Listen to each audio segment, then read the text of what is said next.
Welcome to a brand new series where I show you my mom's recipe. നമുക്ക് ഇന്നൊരു കരിമീൻ പൊള്ളിച്ച് തന്നെ തുടങ്ങാം. അപ്പോൾ ആദ്യം അതിന് എണ്ണ ചൂടാക്കി ഉലുവ പൊട്ടിച്ച് പിന്നെ ഇഞ്ചി വെളുത്തുള്ളി ഒന്ന് മൂപ്പിച്ചെടുക്കാം. ഈ റെസിപ്പിക്ക് വാടലയോ അങ്ങനെ ഒന്നും ആവശ്യമില്ല. നമുക്ക് ഈസി ആയിട്ട് നല്ല ഗ്രേവിയോടെ തന്നെ ഉണ്ടാക്കാൻ വേണ്ടി പറ്റുന്ന ഒരു റെസിപ്പിയാണ്. അപ്പോൾ ഇതൊന്ന് മൂത്ത് വരുമ്പോഴത്തേക്കും നമുക്കിതിൽ ചെറുതായി അരിഞ്ഞു വെച്ചിട്ടുള്ള സവോള ഇട്ട് കൊടുക്കാം. സവോള അല്ലെങ്കിൽ നിങ്ങൾക്ക് ചെറിയ ഉള്ളിയും യൂസ് ചെയ്യാം. ഞാനിപ്പോൾ ഇവിടെ സവോളയാണ് യൂസ് ചെയ്യുന്നത്.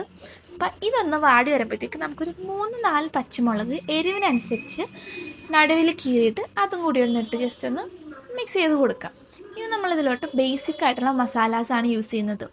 മുളക് പൊടി, മഞ്ഞൾപ്പൊടി, ഉപ്പ്, ഇത് മൂന്നും മാത്രമേ നമ്മളിവിടെ യൂസ് ചെയ്യുന്നുള്ളൂ. അപ്പോൾ ഇതെല്ലാം കൂടി ഇട്ടിട്ട് ഇതിൻ്റെ പച്ചമണം വാരണ വരെ നന്നായിട്ട് ഇതിനൊന്ന് മൂപ്പിച്ചെടുക്കുക.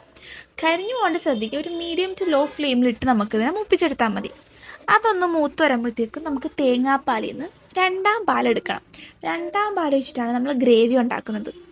അപ്പോൾ ഗ്രേവിക്ക് ആവശ്യത്തിനുള്ള അത്രയും 2ാം പാൽ ഒഴിച്ച് നന്നായിട്ട് ഒന്ന് തിളപ്പിച്ച് കുറുക്കിയെടുക്കാം.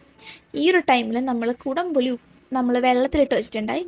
അത് വെള്ളത്തോട് തന്നെ നമ്മൾ എടുത്തിട്ട് ഈ ചാറിലോട്ട് ഒഴിച്ചു കൊടുക്കും.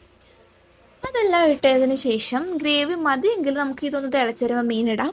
ഇല്ലെങ്കിൽ ഞാനിപ്പോൾ ഒഴിച്ച പോലെ 2ാമത് കുറച്ചുകൂടെ പാലൊഴിച്ചിട്ട് നമുക്ക് ഇട്ട് കൊടുക്കാം. ഇത് തിളക്കുമ്പോഴത്തേക്കും മീൻ ഇട്ട് കൊടുക്കുക. അപ്പോൾ ഇത് തിളച്ച് വരുമ്പോഴത്തേക്കും ഞാൻ മീൻ ഇട്ട് കൊടുത്തിട്ടുണ്ട്. ഇനി അതൊന്ന് ജസ്റ്റ് ഒന്ന് ഇളക്കി കൊടുക്കാം. മീനിൽ ആ എല്ലാ ചാറും ഒക്കെ ഒന്ന് പിടിക്കാൻ വേണ്ടിയിട്ടാണ്. ഇതെല്ലാം ഇളക്കിയതിന് ശേഷം ഇതൊന്ന് തിളച്ച് കുറച്ച് വെന്ത് വരുമ്പോഴത്തേക്കും നമുക്കതിലോട്ട് നമ്മുടെ 1ാം പാൽ ഒഴിച്ച് കൊടുക്കാം. 1ാം പാലും കൂടി ഒഴിച്ച് അതൊന്ന് തിളക്കുമ്പോഴത്തേക്കും അതിലോട്ട് കുറച്ച് കരിവേപ്പിലയും കൂടി നമ്മൾ വിതറുമ്പോഴത്തേക്കും നമ്മുടെ ഇവിടെ ഈസി ആൻഡ് ടേസ്റ്റി ആയിട്ടുള്ള കരിമീൻ റെസിപ്പി ഇവിടെ റെഡി ആയിട്ടുണ്ട്. So thanks for watching. By.